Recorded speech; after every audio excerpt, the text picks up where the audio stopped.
have somebody transfer those so that Len and I can see them. This first two-part question is basically how much experience you have. So give Len an idea of who's in the audience today. And also, we've been checking in with people during the pandemic about how they're holding up to lockdowns coming and going, surges coming and going. We hope that we're on the other side of all of that. Hope that there's no new variants coming to get us, but just want to see how everyone's doing. Close the poll in about 3 seconds. Here we go.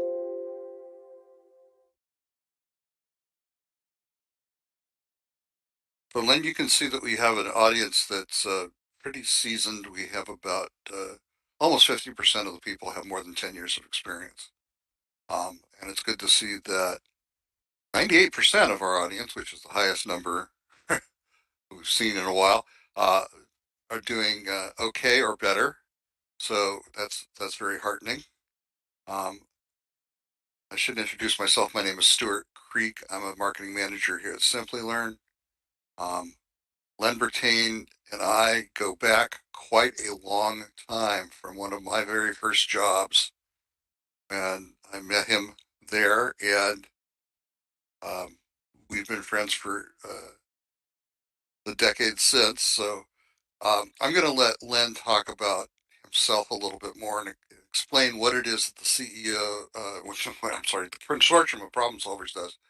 But then we'll get into the presentation. So, Len, over to you.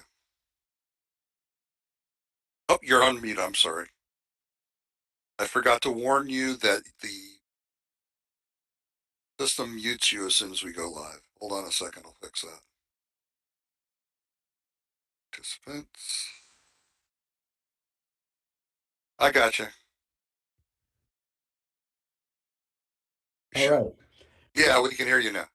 Okay, very quickly, what we do is I have a number of facilitators who work with me to help companies solve problems. We get people online, could be anywhere in the world, and they can work together, four, five, six people per team, working through the problem process that we've developed um, literally over those 35 years. Actually, it's 39 now. Um, and we've been very successful. Like Stuart said, we've done a lot of transformation, business transformation over those years. And it's actually been an exciting experience. And what we're going to be talking about today is one of the ways I look at transformation, business transformation, with the design thinking that you are learning, as well as my experience as a physicist. So the goal today is to use scientific thinking to look at how you do design uh, transformation and using design thinking to combine them both when you're looking at doing that. Um, so I'd like to just sort of read this because, this is something that is the key to this whole presentation is that why do you even want to discuss analogies from science? And it should go without saying that one cannot expect to be successfully steer a dynamically complex business system moving, as Bill Gates says, moving business at the speed of light through a fiercely competitive and ever-changing global marketplace without an adequate grasp of how and why organizations are the way they are and behave the way they do.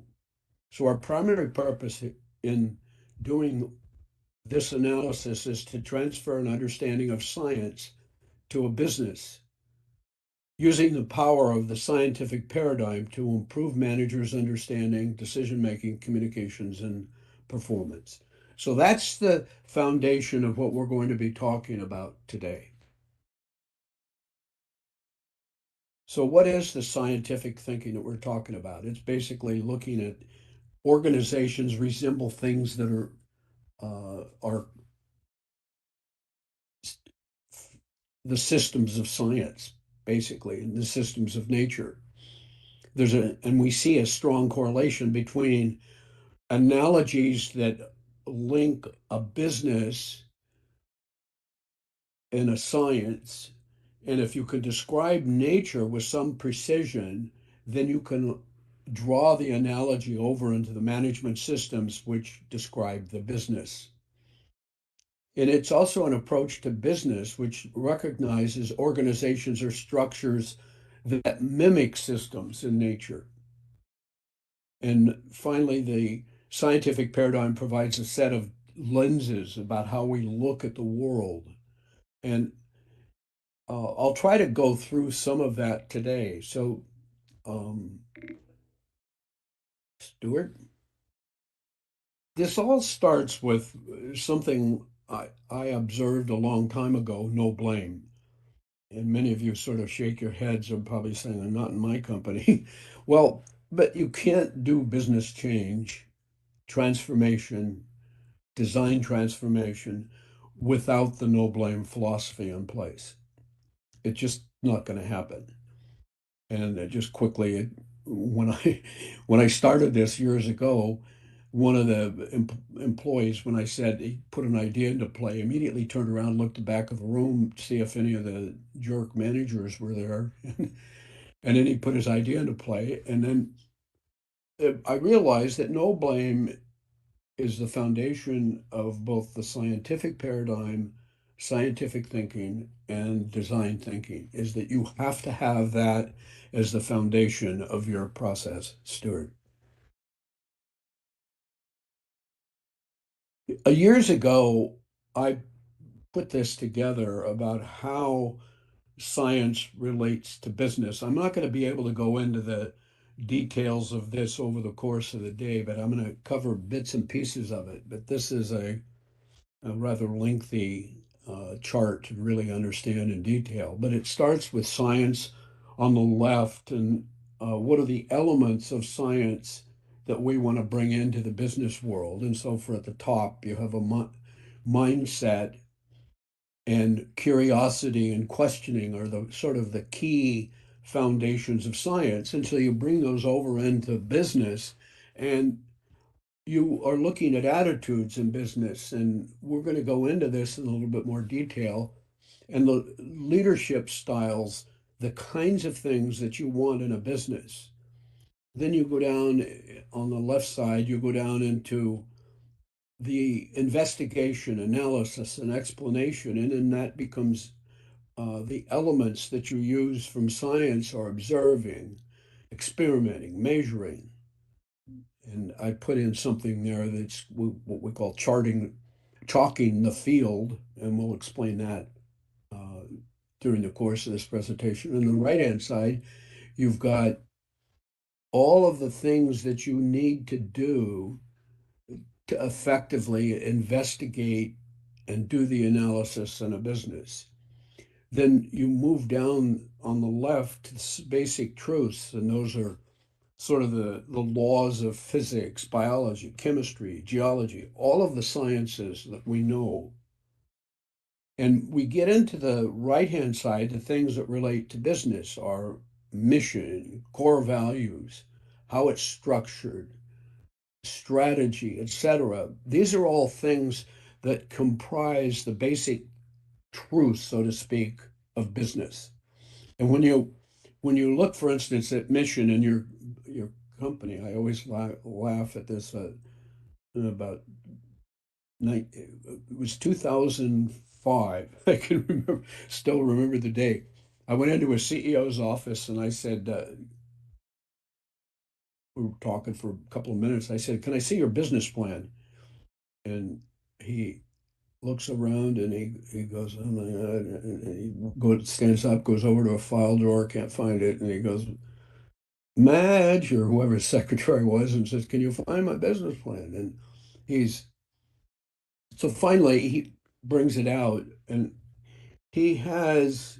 all of the things that you see there, the mission, the core values, structure, strategy. And so I asked him about what is, could you repeat this, your nine strategic objectives? And, he struggled. So the message is those things have to be active right in front of you all of the time in order to make them work, just as you do in the basic truths of science. And technology and engineering in the fourth level down, you get down the tactics of how you're going to evolve the actions that are going to make things happen in the organization. So I'd like to just spend few minutes on each of these, the attitudes. Um, the determination, sort of what you're looking at here is how is this organization going to learn and apply the what we've learned to put it in a context of business so that we can compete effectively. So you look around in the industry to see what the best thinking is. You read the Harvard Business Review to get attitudes defined there from key thinkers in the industry. You want to be in a continuously learning norm. You're you're just seeking more information.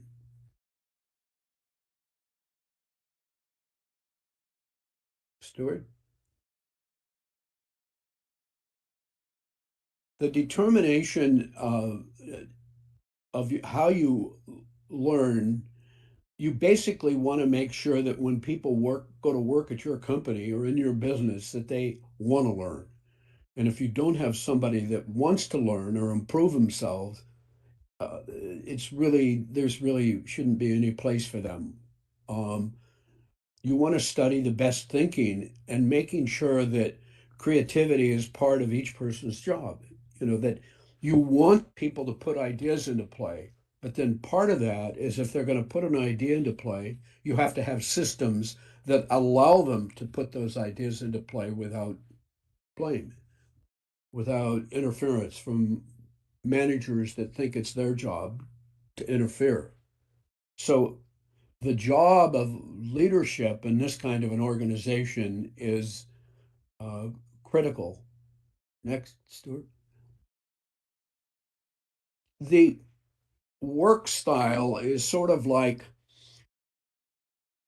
it's what I was referring to a second ago. If managers can have to be leaders and influencers instead of uh, detail micromanagers. It's not been my experience from either as an employee or as a consultant to walk into a company where there's a micromanager that's been very successful.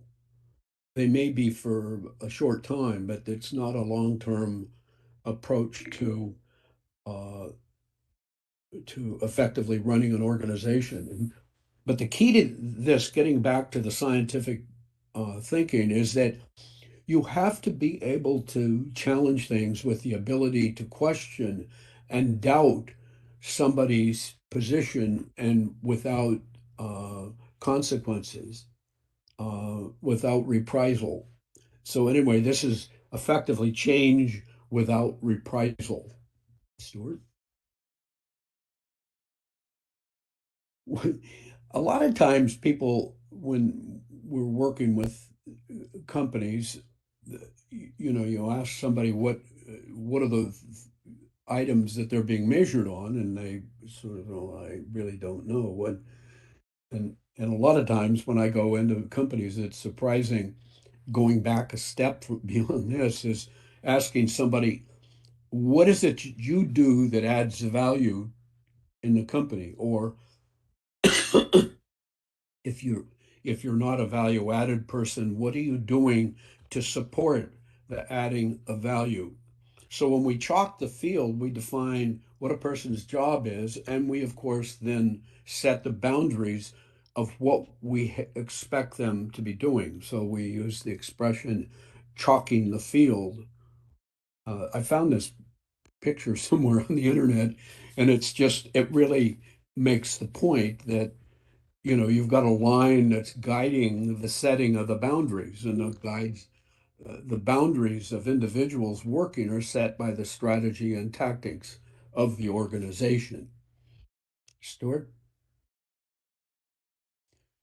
Innovating is really an integral part of the whole process we're talking about of scientific thinking. Um, you really want to make sure continuous learning is an integral part of the process. Um, you you know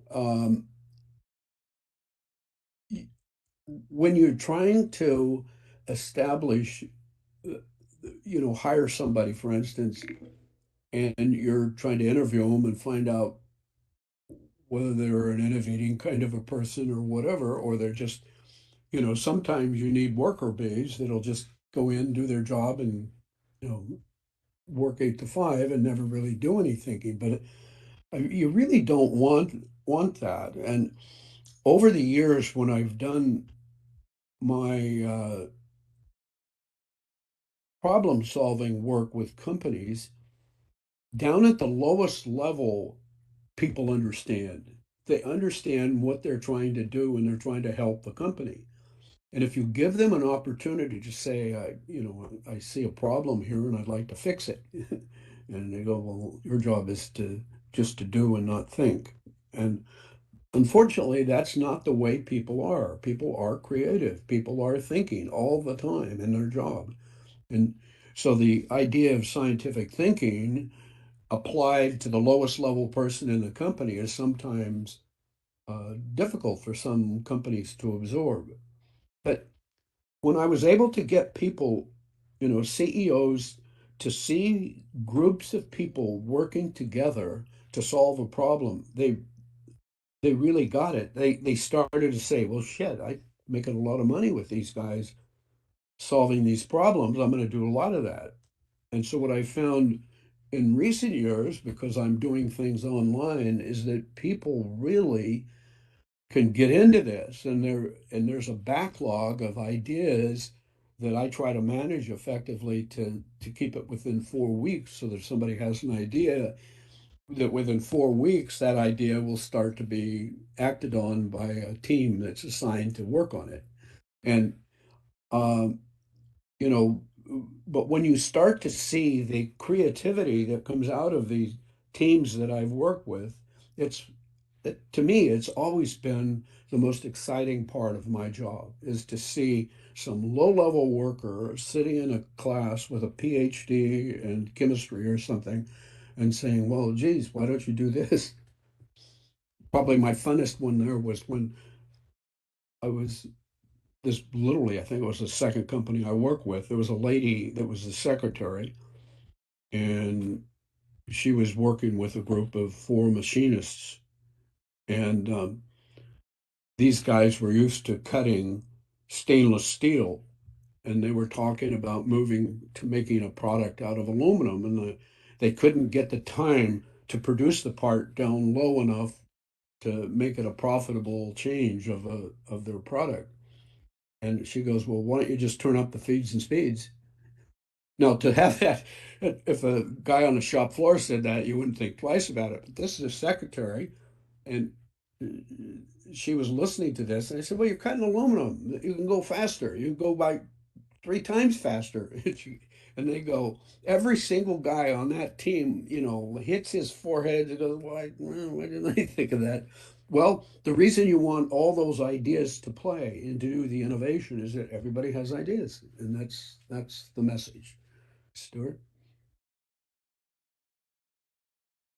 when you interpret information, um, there are a ton of tools available, financial, statistical analysis, all the kinds of tools that you can do, mathematical uh, things. And I'm not going to spend any time here, but it's just that you need tools to be able to do the amazing amount of information analysis that's required in today's world. And each company has specialists doing this work, and uh, I'm actually amazed at what some of these people are able to do, like take patterns of information and extract those from the massive amounts of data that are available. And so what we do when we're in with a company and they identify a problem, we won't know necessarily how to solve it, but we'll say, oh, there's somebody in your company that knows how to do it, or we can find somebody. So, Stuart,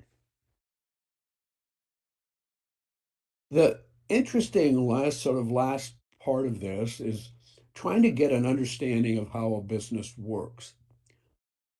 Everybody says, well, you just come in, you come up with a strategy, you have a few tactics to make sure that you're staying on board to implement the strategy, and whoop whoop, and everything happens.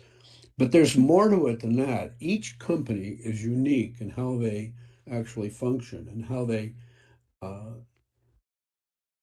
get things done. But probably one of the most difficult things to work with is when you ask somebody, why are you doing that particular job the way you're doing it? It is, oh, that's the way we've always done it. And I go, well, who told you to do that? And I said, I don't know. It was when I got here, this is the way we did it. So people have to under question why they're doing things. There's my bullet there, business myths is probably wastes more time in companies than any other uh, thing I've had to deal with because people believe things have to be a certain way because that's the way they were trained. And a lot of times, the manager or owners of businesses that we dealt with hadn't paid attention to the detail of what was going on, how people were making the part and assembling it. And, uh, the point I have on there called they say, that is probably one of the, when somebody says that another company, I think I'm going to shoot him because the the history of misinformation within companies is really one of the biggest wastes. And that's, I've always had to fight that from day one in a company. Well, we've always done it this way. Yeah, Important Len, thing you want to do is question how a business really works. I want to jump in with an observation. The Walt Disney Company um, kind of lost its way after Walt Disney died because for many years, everyone in management there said, well, what would Walt do? They needed to make a decision. They tried to put themselves in the mindset of Walt Disney and figure out how he would do it, except they were thinking of Walt Disney at one point in time when he was at the end of his career, and they didn't realize that what Walt did throughout his career was, you know, adapt, innovate, adopt new ways of doing things, new styles of animation, new forms of popular music, and he never stood still or had one set way of uh, looking at the world.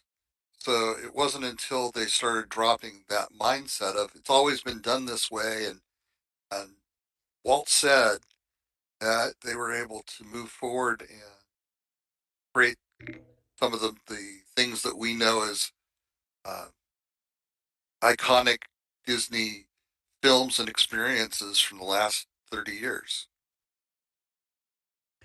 Just as another icon of the industry, Ray Dolby was one of my clients, and he had a management philosophy as management by leaving it alone. It was um, everybody within Dolby Studios is nosy, and so somebody would put an order in, and they put it in a single spot within the thing, and then there were people that been in the company a long time, and they came by and they looked at the orders that were coming in from all of the different Dolby clients, and they would look at it and they'd go, "Oh, if we do this, if we take this order this way, we're going to have this problem." So you get feedback by uh, people being cautious, curious, and interested in not letting the company screw up. And so he he managed what he called management by leaving it alone. Uh, and but he also was a very smart guy, and that he uh, when he came up with his original patents on sound control, um, he made it wrote a patent that allowed him to continually keep that patent into play for 50 years. Anyway, the next one's the Stuart. So when we get into the details of this, testing facts and ideas, going back to that slide, you really want to demand evidence. You do not want to accept, I mean, when you do this as a worker bee demanding evidence from your boss, you're going to get fired. But if the company adopts a no blame philosophy that everybody should be able to ask uh, to get the basis of what it when some decision is made, uh, allow for some critical input there.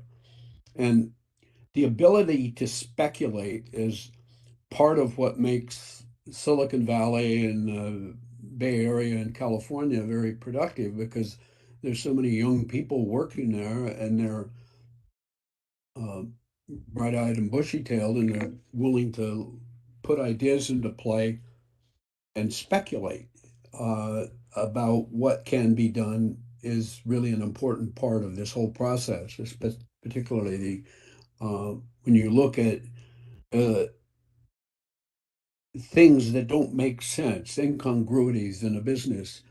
You should be allowed to question those, and making sure that they're part of your everyday challenge when you're going to work. Um, just as an aside there, when I was working at a Silicon Valley company years ago, I was told that we wanted you to be challenging me as a manager. My manager said, I want you to challenge me and everything else. And so I said, well, okay, yeah, that makes sense, you know. And then I went ahead and he'd come up with an idea at a meeting, and I'd say, why were you doing that? It doesn't make sense, you know. And then I'd give him my 10 cents. And then, of course, everybody would jump in after I had put my foot out. um, but years later, when I met him, he said, I always used to hate you when you came into a meeting. And I said, well, the feeling's mutual, you know. But anyway, my this is to me what working in a business is all about: testing facts and ideas, getting the base to the root of the problems that are staring you in the face, and not being afraid to face them. Stuart. Yeah, this is, by the way, the analogy is the fable of the emperor's new clothes, because businesses get these fixed ideas about how things work and why they're successful, and it takes someone with a childlike intellect like Len to, to say, well, wait a minute, I don't think that that works. I think that the emperor's naked, and once that one person says it, you can start. Uh, Everybody else can jump in with I know the observations about reality. So I know the first day I started at this company, I they handed me the manual, and to look manual for a new product they were coming out with, and I opened it up, and the first page was how to open the box that the product came in, and I so immediately went to my boss, and I said, Is this a joke?" And he looks at it and he goes, "Oh fuck, oh, I'm sorry." He said, "Oh darn," and um, he immediately fixed that, because you want to put that instructions on top of the box, not inside it in the manual. So exactly, yeah. If you've opened the box Forget the manual, you probably figured it out. There you go. Yeah, I'd like to talk a little bit about some analogies that I use from physics, particularly the one I, on an ongoing basis, over and over, um, use is the conservation of energy from thermodynamics. And that relates to the balance between energy and entropy. Entropy is a measure of the chaos of a company. So if you have more chaos, you're going to end up with less energy. So the corollary to that is if you want to get rid of the chaos, you add energy. But what do you mean by energy? Um, I made an observation a number of years ago that when you look at companies like GE and Southwest Airlines years ago, GE had a thing called the workout program, and it was sort of like my problem solving tool. And when Jack Welch put that into play, that added a lot of energy to the company. And the idea that energy that people got excited about working on trying to fix the problems that GE had uh, put a lot of energy into the company. And the consequences of that were profits and improved revenue just went through the roof at GE when those were going on. But after a couple of years, people lost, the company started to lose a little bit of the energy that it had when they were working initially on some of these problems. So he had to come up with another, call it, uh, touchy-feely thing, which people used to tell me, you're another one of those touchy-feely things. And I say, no, I'm a problem-solving guy.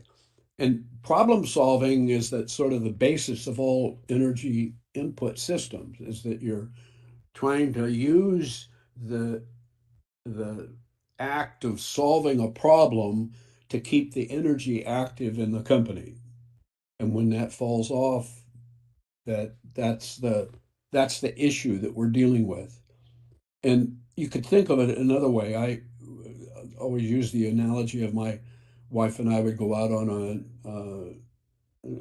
for away for a weekend, and my oldest son and we try to manage his two younger brothers, and the place would be chaos when we came back. We came back in, put a little bit of energy into our house, and got the house cleaned up, and we were back to normal again. But the lack of the input of energy was called my wife's continually badgering the boys to keep their rooms clean and whatever. That's the energy I'm talking about. And it may be on an ongoing basis, or it may be one big source of energy input, whatever. But there has to be energy input to avoid the chaos. And then the uncertainty principle of quantum mechanics is another good example, is the idea there that when you are trying to measure something, the measure can interfere with another uh, piece of information you're trying to get, like momentum and uh, velocity and position are counterbalanced. If you know one, you don't know the other. And so you have a problem of measurement there.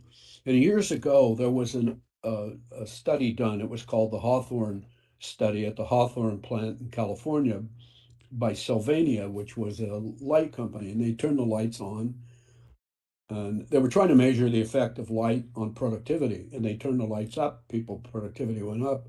They turned them up a little more, they went up a little more. But then when they turned them down, productivity kept going up.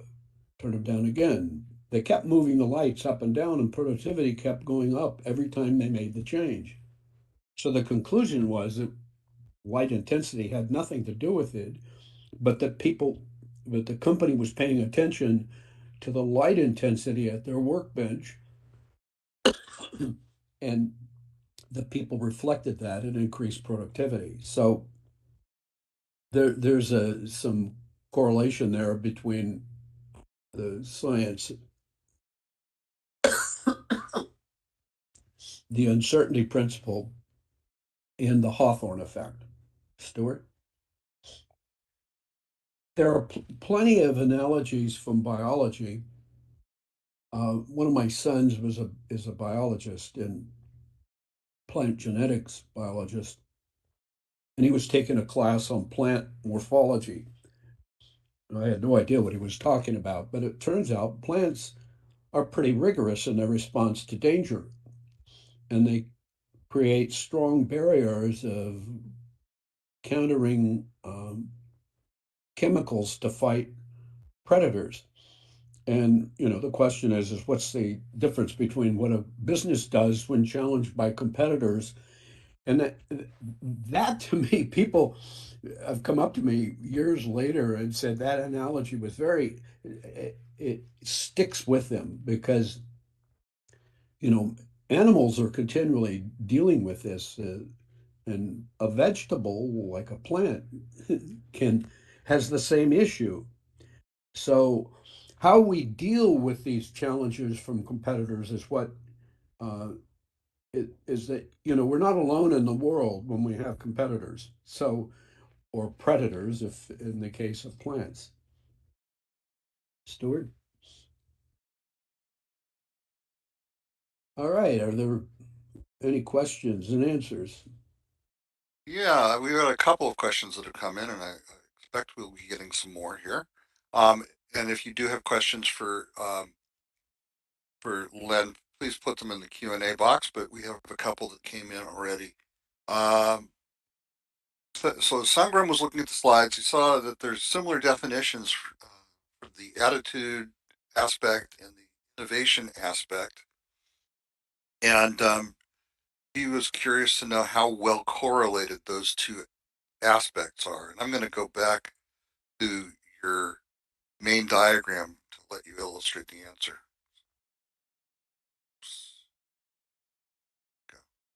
The question was, I didn't quite catch the So question. when you look at attitudes and innovation, how closely correlated are those two factors in business?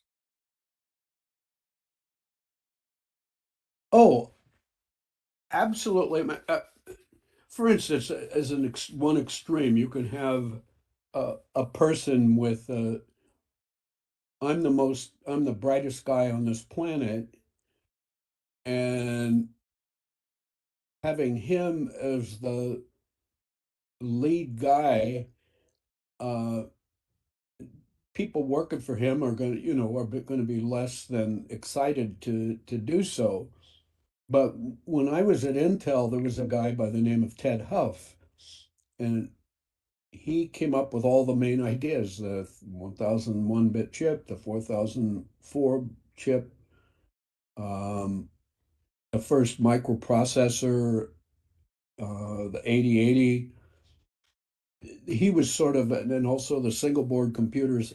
He was a big innovator, but he was also a team player.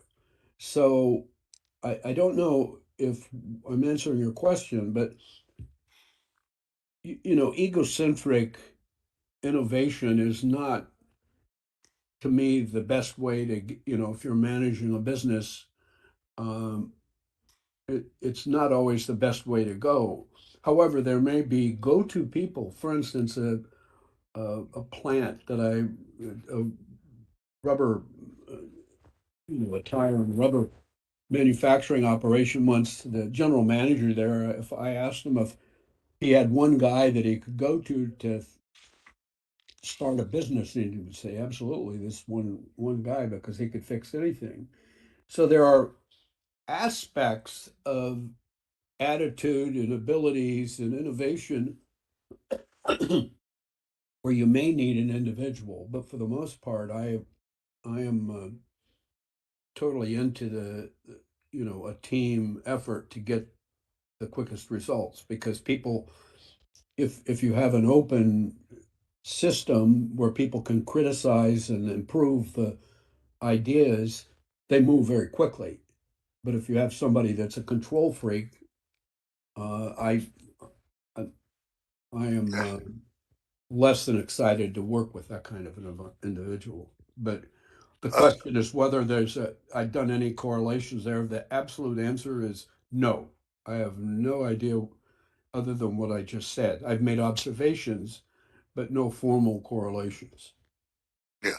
I mean, they're correlated, but what Len is saying is he hasn't done Yes. a study on the formal relationship.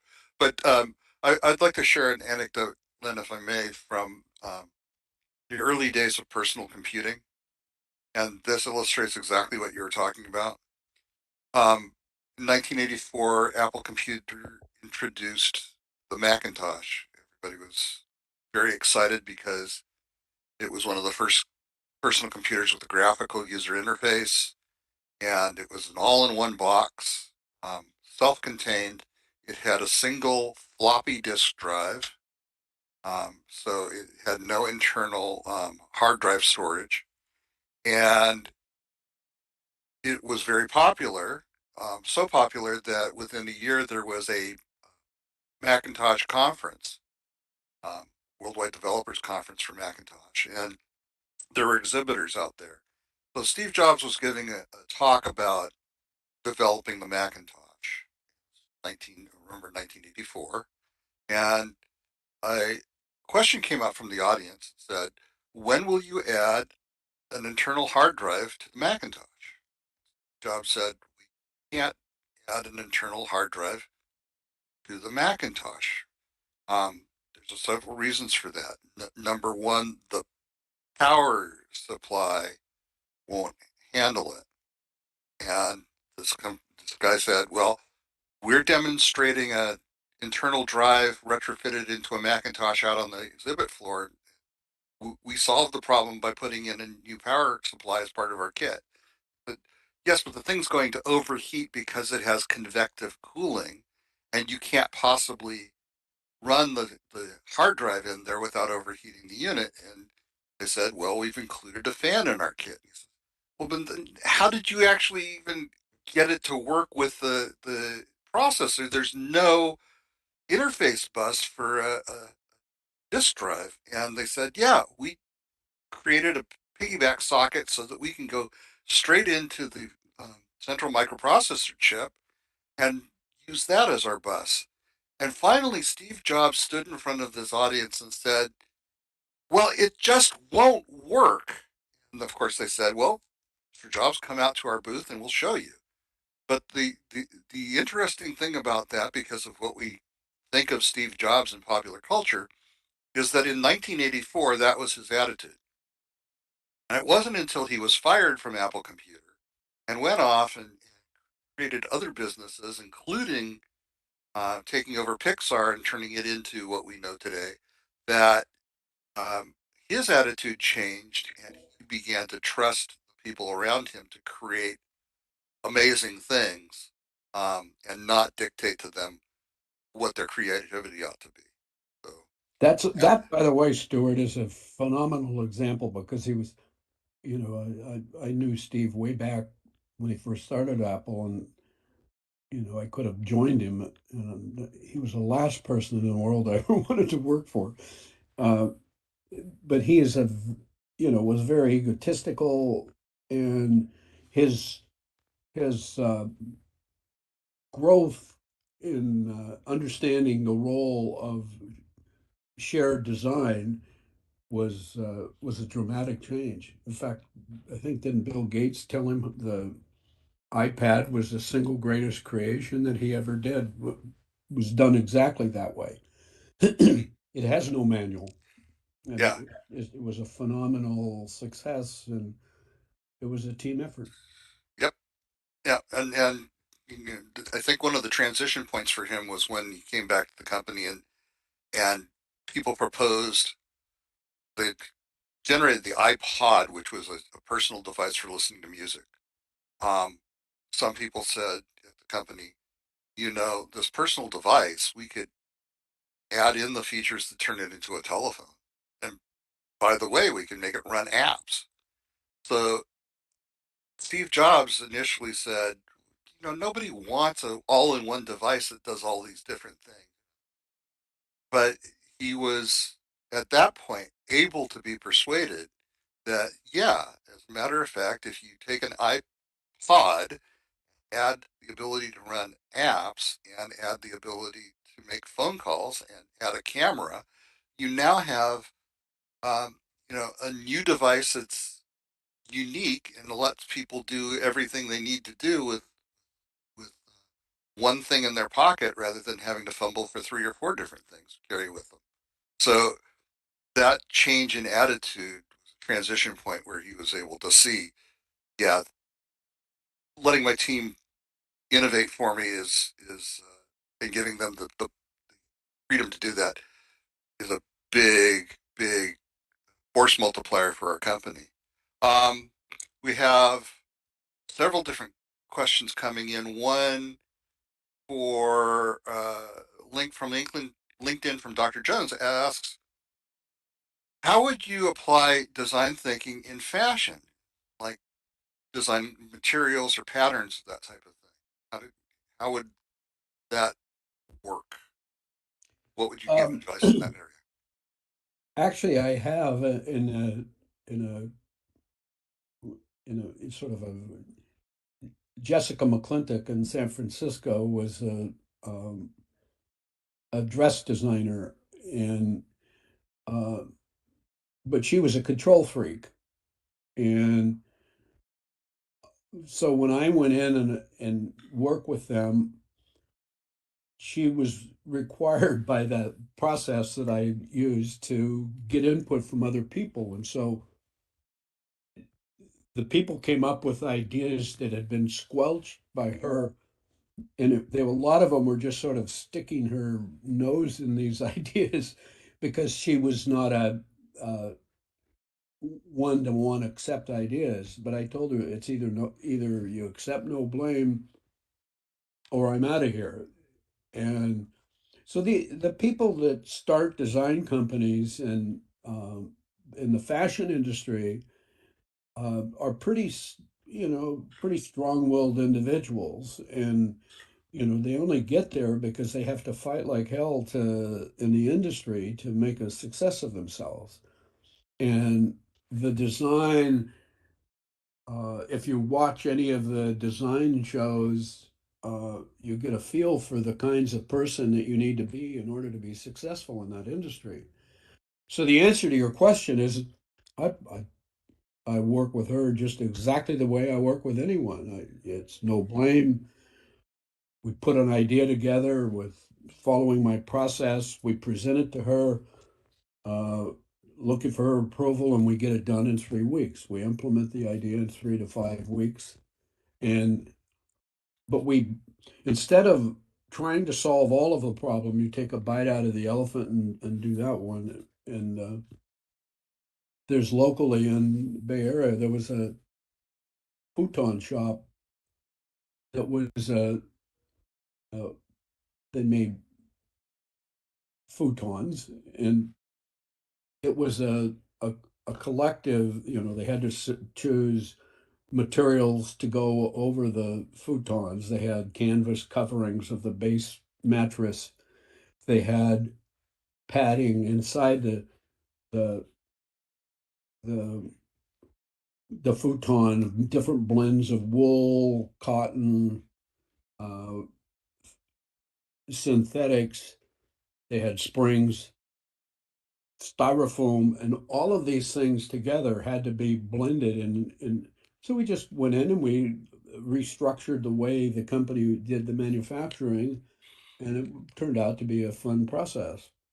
But the fashion industry it's tough, but I don't follow any other rules than the ones I've worked on for 35 years. It's is you go in and it's the philosophy of cooperative uh, change, design thinking in a group, transformation with a group.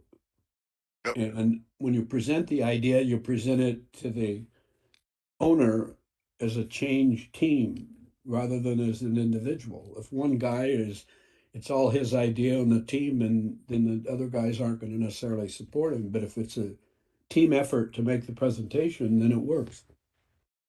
I'd like to also offer another example from the real world in the fashion industry of how the notion of design, of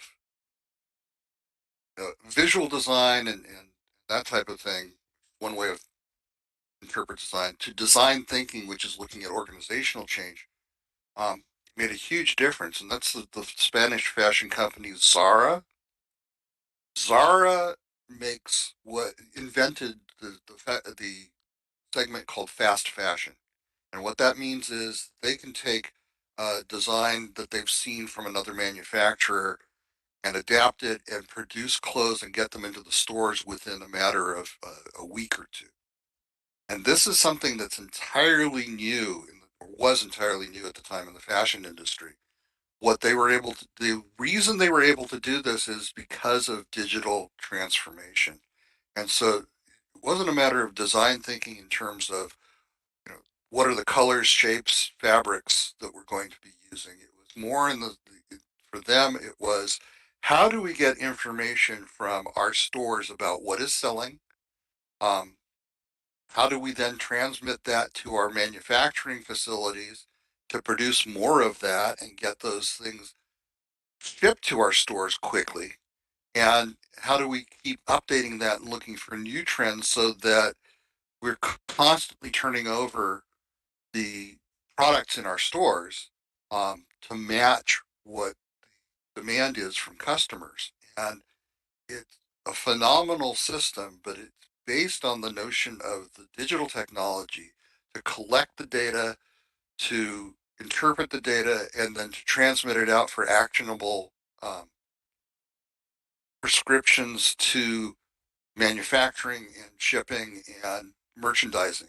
And That's a this good was, example. That's a yeah, real good example because that anytime you're working in industry and you can create, uh, call it a homogeneous production and distribution system under your single control, that's going to give you the best results. And digital transformation is the vehicle that this is happening more and more. I mean, 25 years ago, I had a client that was whining to me that he was getting ripped off by the Chinese who would steal his designs before he could get them to the market, and they would have a competitive product before he could get the market present with his product. And they were just using early versions of that.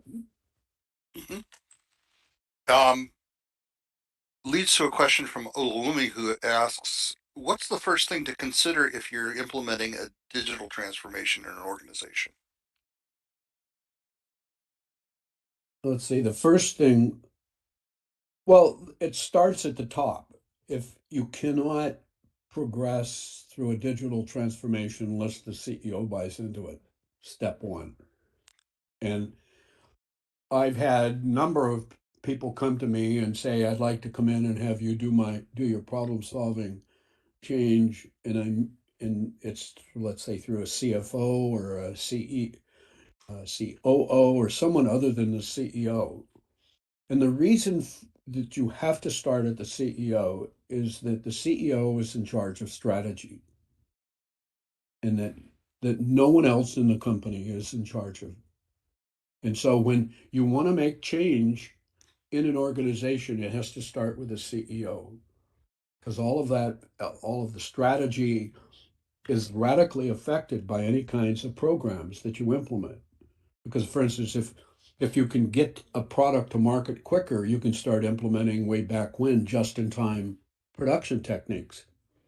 But again, if you do that, it changes your delivery relationship with suppliers all the way through the system. So you have to have that CEO involved from the very beginning. So I would say if you don't have the CEO involved, it's pretty hard to work from the bottom up to the CEO and then get them convinced and then work back down.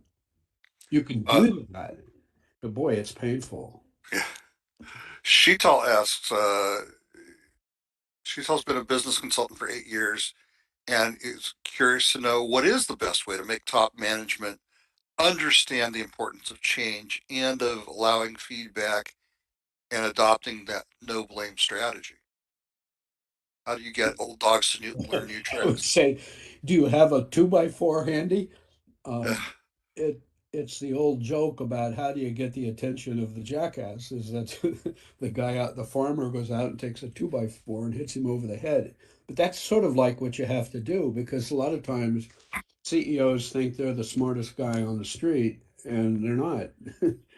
They have to understand that there is a tremendous amount of genius um, within their organization that they need to tap into.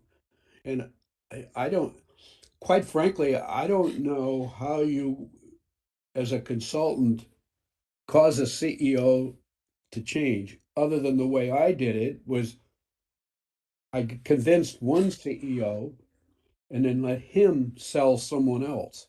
And so literally over the years, I haven't really had to do much selling. It's all been referral. Why don't you talk to Lynn? And then if the CEO wants to talk to Lynn, then I talk to him and then convince him that I have a good idea, and then you can work down from there. But boy, any other way, and I think it's very, you can do it. You can provide educational tools, and I've done seminars for CEOs. I put together a thing I called short attention span theater for CEOs. It was an hour with a whole bunch of 15-minute talks that the CEO could come in, listen to them, and then get out. CEOs think their time is so valuable they can't spend any more than an hour, hour and a half. But they would do that, and I could get some CEOs doing that, but I yeah, just that was too much work. You had to find a list of some sort that you could go send to emails to CEOs and then get them to come out of their office to go to this presentation. Now you can use the a webinar like we're doing here to get them um, somewhere, but for the most part, referral is what I would do. I would work like heck to get one convinced and then use him to leverage everyone else. yeah. And another aspect, the two by four that you mentioned, one of the things that acts like a two by four to a CEO's head is when their competition introduces a product that completely outclasses what they have, or when they start seeing uh, bad returns or bad performance in their companies, that kind of fear starts to open up people's minds to the notion of doing things differently if they're smart. If they're not smart, they just try to do more of what they have always been doing and watch it spiral in. But Well, just one Ramesh, quick go ahead. comment on that is, the question and answer, how do you get to the CEO to talk? Well, you can go to executive business groups like YPO, and um, there are a number of them out there that the executive club, I can't remember all of them, but the you can go to those groups and make presentations, and then you can make your pitch as to why they should think about adopting your thinking to make change in the company. And that turned out to be okay. I made a number of successful engagements doing that. We have a couple more questions if you have time. Ramesh asked a related question. How do you deal with business people who believe in making decisions with their gut? How do you get them to look beyond that and start considering scientific thinking and data-driven methods? Well, there are two parts of that. One, Yeah, whether your gut is a bad source of decision making, and how do you do make decision making with the data that you get from uh, digital uh, information? And there's nothing wrong with making a decision by, I have experience and we've always done it this way, and This is the way we're going to do it. And when somebody is in that position, there's really almost nothing you can do as an employee if someone is using their gut. But to to get somebody to start using analytical tools to make decisions, you just have to give them enough information that allows them to see the effective use of that material, give them an insight that they couldn't get on their own.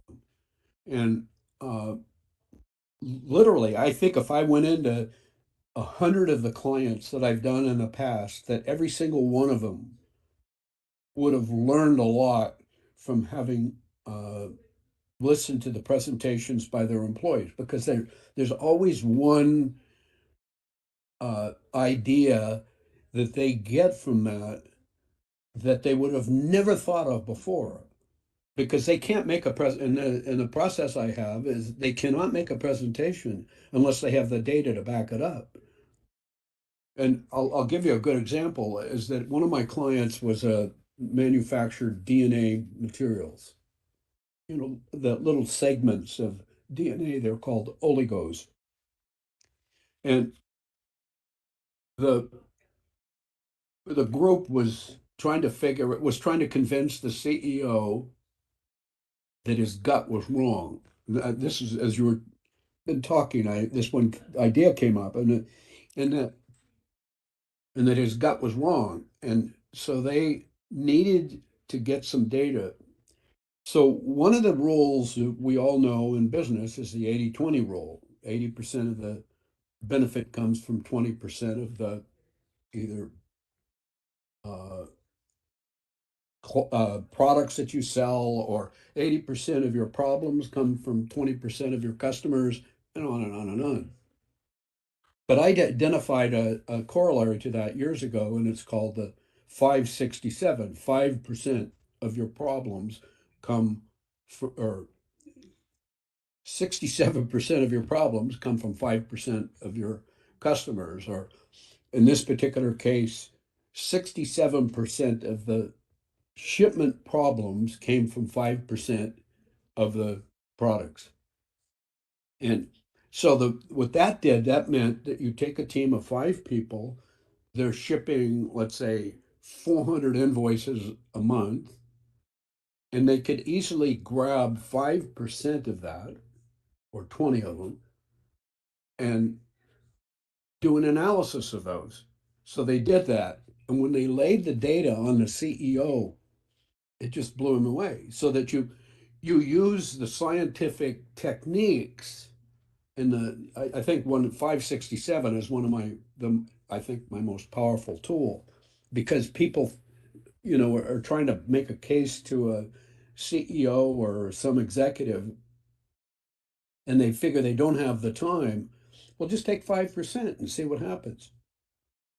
It's amazing because if you look at the graph, and I wrote a book on 567 thinking, and it allows you to do that kind of thing, is that you parcel the problem down into something that's very manageable, and you work on that, then sell that up the stream, and that takes the gut out of the issue. So uh, the, when somebody has a gut and you can't counter it, he's going to go with his gut. But if you can give him some data that says we need to do this because of this, and he said, like if you inspected, did 100 of the items instead of, you did 400 invoices instead of 20, would your result have been any different? Probably not. So that's the assumption you're going on. Um, so we're running out of time, but I do want to ask the one last question because Sandra asked, "Have you written books, and what are the names of those books?" So, uh, uh, if you'd let me know which titles of those books are, I'll include links to the Well, Amazon. easy. Yeah, it's easy, Stuart. You go to my website, Mhm, www.copsolvers.com. And I have my library in there. perfect, and And I'll include posted that. In fact, I can put that into the chat right now. You said it is By the way, if I were reading www. my books, I would read the one first. It's called The War on Waste Paradox. And that's a story about a worker who goes through my uh, what I call the war on waste. It was at the time I wrote that, it was the war on waste. Today it's high ROI problem solving. Very good, because that relates to a question somebody asked about helping to reduce waste in their home country. So that would be a great place for them to start. And so with that, I'm going to apologize for not getting to everyone else's questions, and we'll move on to the final part of our presentation here. Um,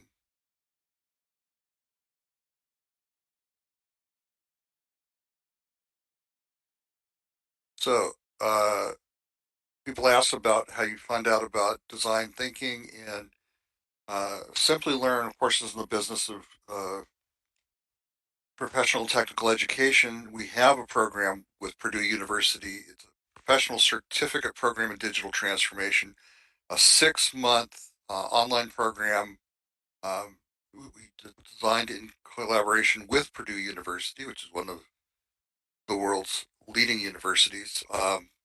Comprehensive curriculum. It has integrated case studies and projects with online virtual classroom instruction, so it's not just watching videos. Um, and it is flexible so that you can schedule most of the work around your work or life schedule. It builds up your digital transformation skills step by step. You learn digital disruption and strategies for digital transformation. You learn design thinking. Um, then you move on to agile business transformation and into digital marketing and marketing strategies in the digital ecosystem, and on to digital leadership. And finally, a capstone project where you integrate all of these skills into one final business model for a new digital business of your own design. Along the way, you can take electives, master classes from Purdue and KPMG personnel. You can take AWS technical essentials to learn about the cloud, big data and Hadoop, learn about the Internet of Things and artificial intelligence.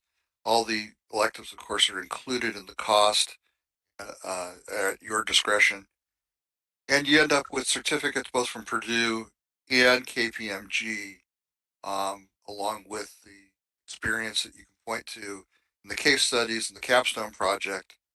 And so that is one of the options we have for learning about digital transformation and design thinking. So I just want to ask a quick question based on that thumbnail description. How many folks in the audience are interested in learning more about the program? And what time frame are you interested in learning it? So we're going to let this poll question run for about 20 seconds. And again, we haven't shared with you all of the information, but while we're running the poll, I will put into the chat a link to 2 resources. One is the program homepage on our website, and the other is an email address which allows you to talk to one of our learning consultants and ask questions about that. So in the chat, you've got that email and that web link. And here's the answer to the poll.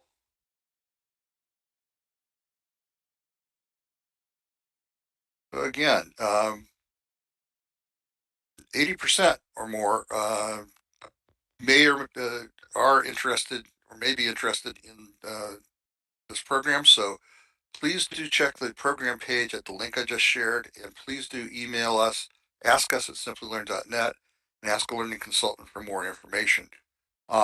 With that, I'm going to thank Len for being here, and you have uh, on the screen here, you see Len Bertain is how you find him on LinkedIn.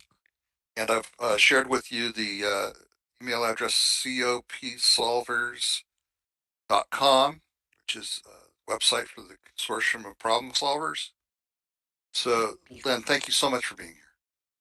You're welcome very much, and I hope I transferred some information to the people they could use. Great. And just want to invite everyone to keep in touch with Simplilearn at our social media channels at Simplilearn at Facebook and Twitter, Simplilearn on LinkedIn. We have these types of webinars regularly, and we're in fact on a frequent schedule. So please do check our website or check your email, and we'll include a link to the next one in our follow-up email to you, which will include links to this program recording and the PDF of today's slides so that you can review those. And thank you all for being here very, very much. We hope to see you at future webinars. We hope that we can welcome you into the Simply Learn learning community. That ends our presentation. Thanks.